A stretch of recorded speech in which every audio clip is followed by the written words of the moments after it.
Donc dans cette vidéo, nous allons présenter les 3 grands concepts de base à connaître lorsque l'on souhaite créer une application dans Xar. Ces 3 concepts étant les parcours, les fiches et les suivis. Nous allons donc commencer par les parcours. On accède au parcours dans Xar à partir de ce bouton Workflow.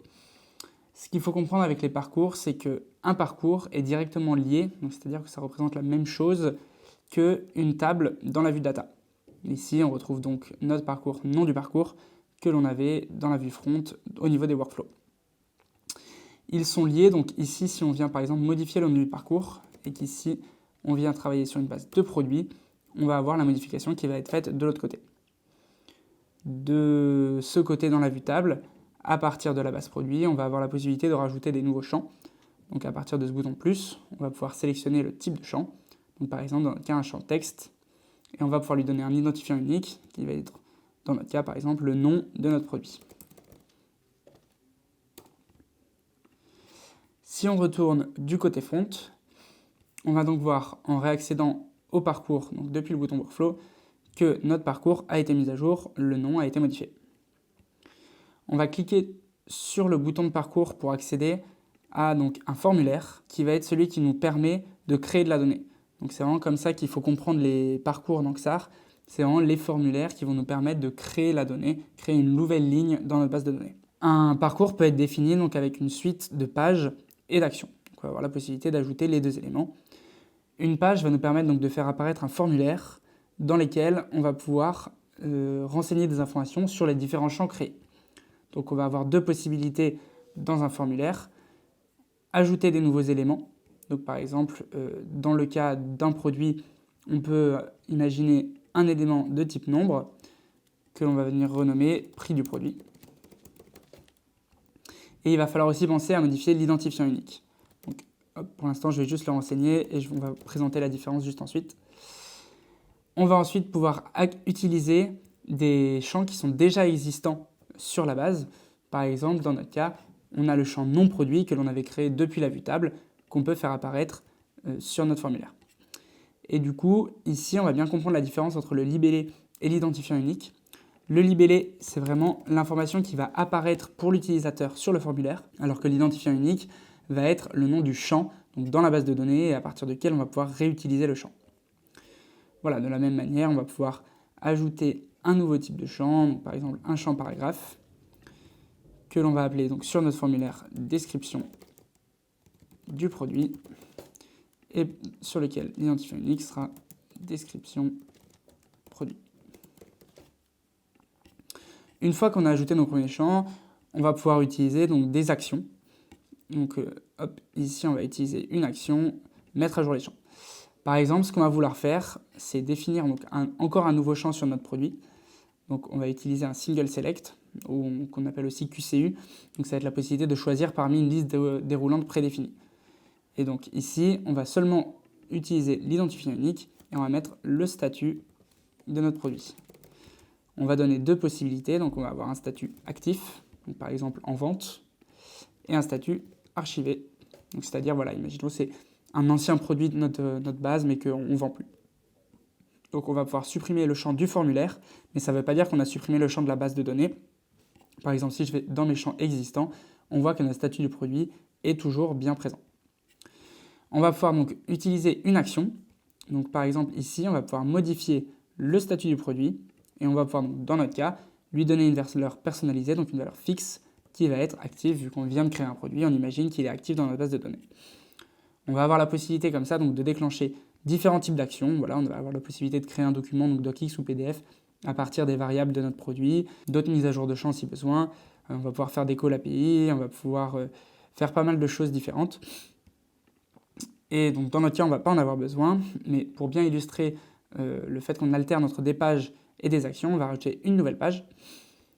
Et donc dans cette nouvelle page, on va venir ajouter un nouveau champ, un champ de type nombre, qu'on va appeler, donc dans notre cas, stock du produit. Et on pense bien à modifier l'identifiant unique pour retrouver ensuite notre champ dans la base. Lorsque l'on crée une nouvelle page sur un parcours, il faut bien penser à donner une porte de sortie à notre utilisateur, c'est-à-dire entre chaque page, toujours bien mettre un bouton étape suivante qui va permettre donc d'accéder à l'étape d'après. Et on va pouvoir venir modifier le nom de notre bouton, créer le produit. On a aussi la possibilité de venir renommer chacune des pages. Donc, par exemple, ici, ça va être les informations sur le stock, alors que la première page va nous permettre d'avoir les informations sur le produit.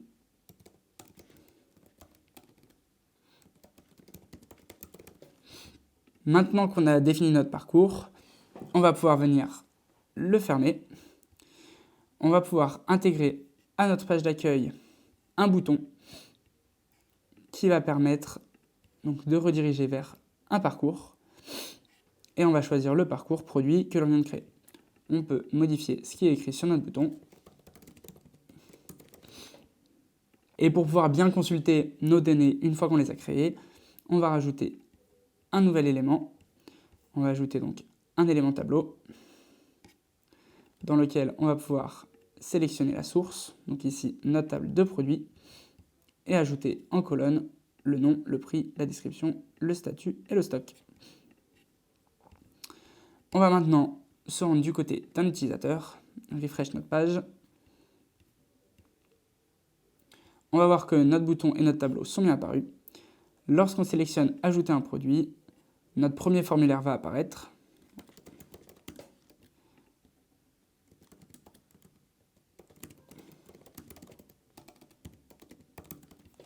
Et on va pouvoir donc définir une description, un prix et un nom.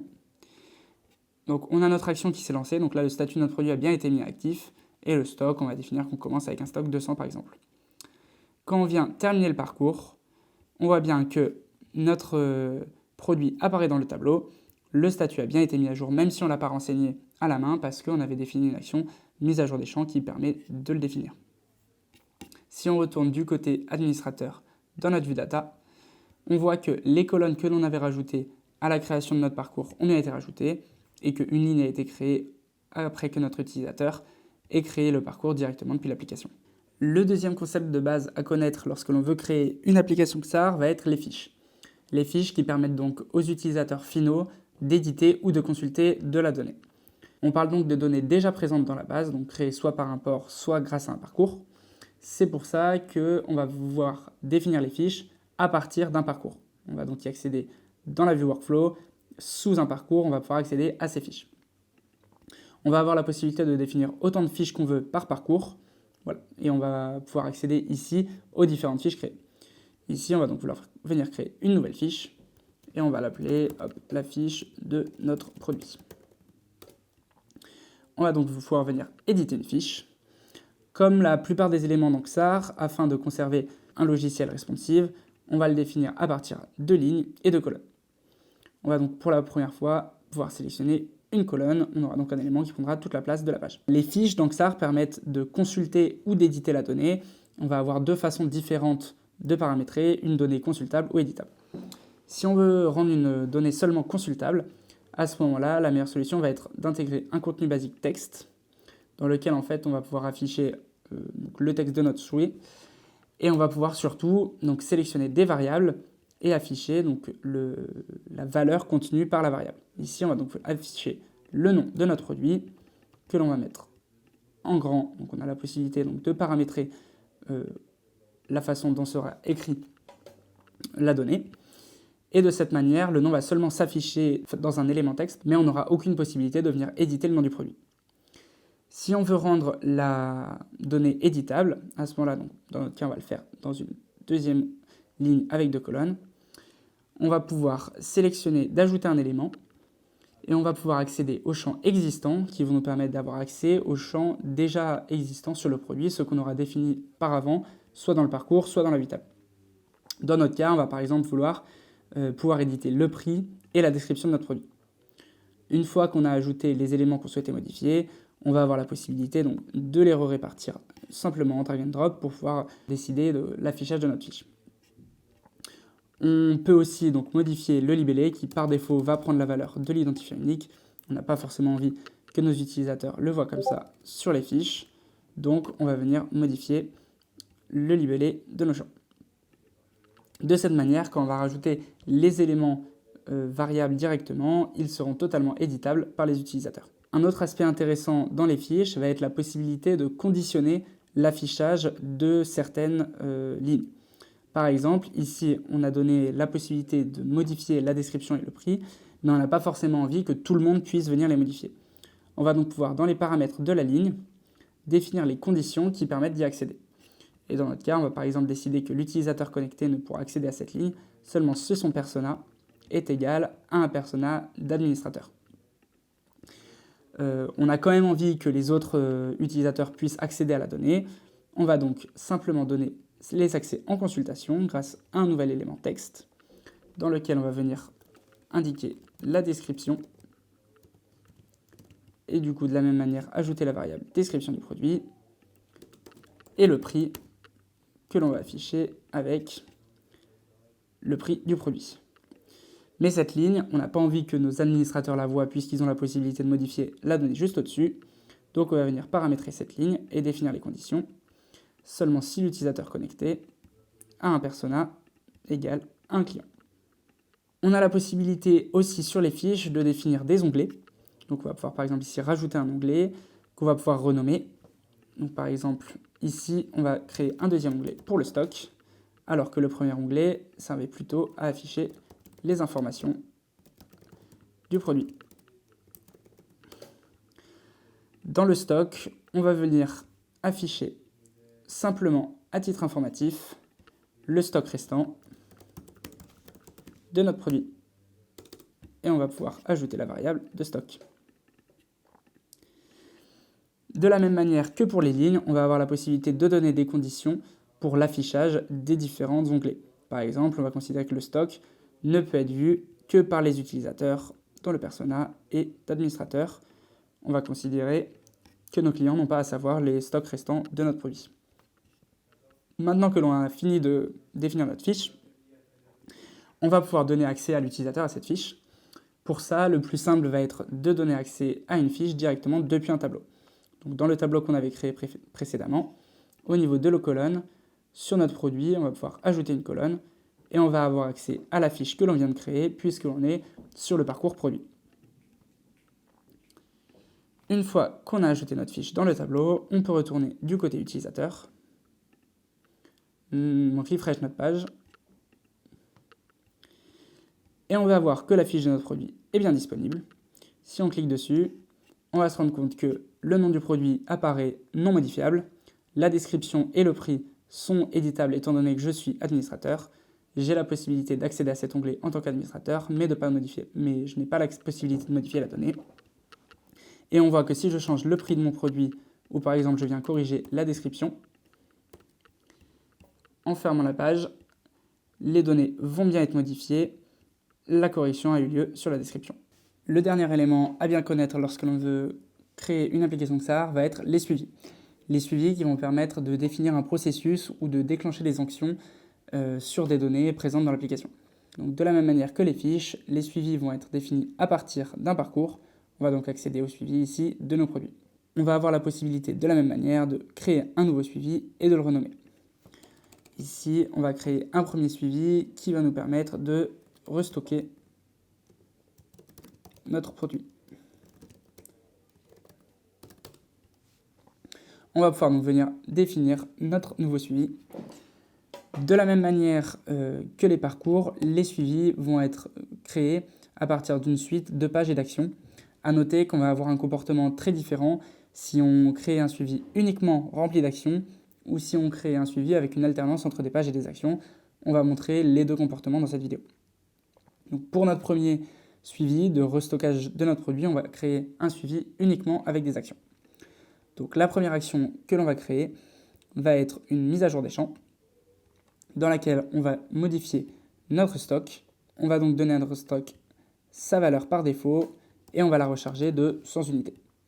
On a la possibilité donc de choisir la précision avec laquelle on va faire le calcul. Ici, ça nous importe peu. On va ajouter donc une deuxième action qui va être cette fois-ci une action d'envoi d'email. On va venir envoyer un mail qui va choisir comme sujet restockage et le nom de notre produit. On va l'envoyer à une adresse par défaut.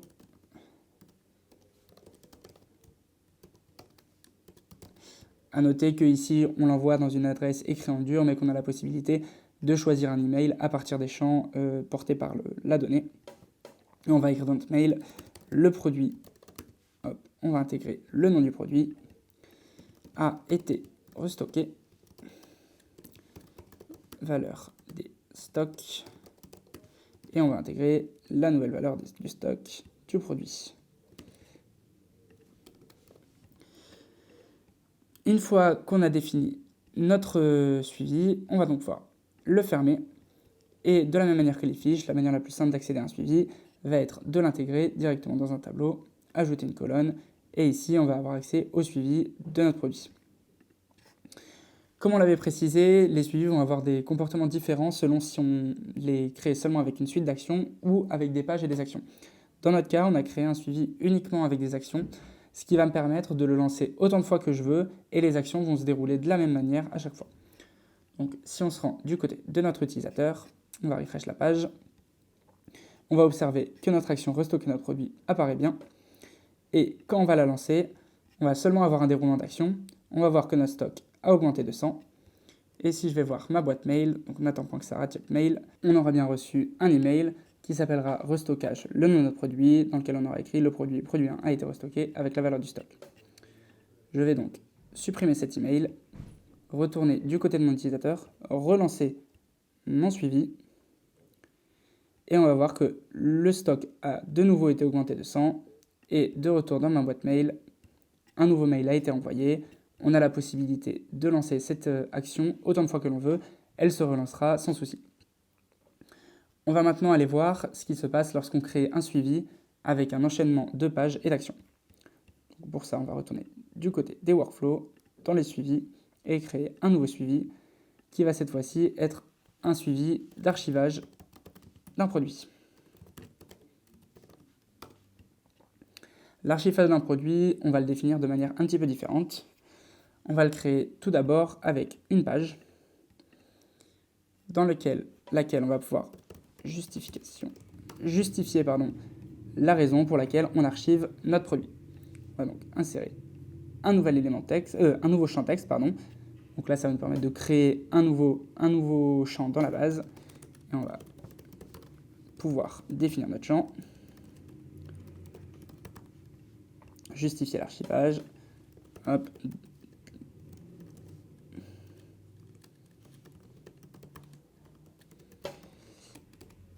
Voilà, donc on va créer notre champ.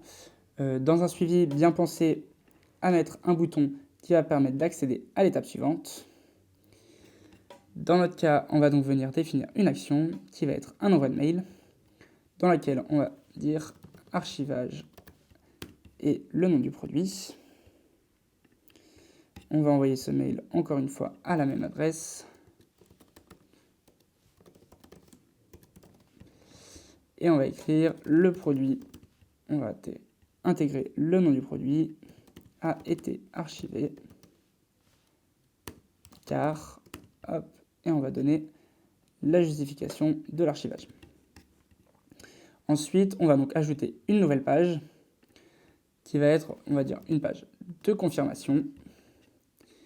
On va venir simplement ajouter un élément texte, où on va dire, hop, valider l'archivage de notre produit. On va ajouter donc un bouton qui va envoyer vers l'étape suivante. On va pouvoir le renommer valider l'archivage. Si l'archivage est validé, on va ajouter une nouvelle action qui va nous permettre de mettre à jour les champs. Et donc on va pouvoir modifier le statut de notre produit avec une valeur personnalisée, et on va le mettre donc à archiver. Et on va imaginer par contre qu'il y a plusieurs jours qui passent entre le jour où on archive notre produit et le jour où il est déstocké. Donc on va ajouter encore une page, donc ça va être le déstockage. On va venir renseigner encore un nouveau champ, donc cette fois un champ date. Ici ça va être la date de déstockage.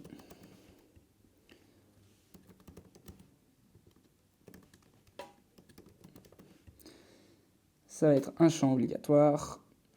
Et encore une fois, on va ajouter un bouton vers l'étape suivante. Et ça va être finaliser l'archivage. du produit. Et enfin, on va ajouter une dernière action qui va nous permettre de mettre à jour les champs. Et on va définir le stock de notre produit par la valeur de 0. Une fois qu'on a fini de créer notre suivi, donc qui va être une succession de pages et d'actions, on va venir intégrer notre suivi à notre tableau.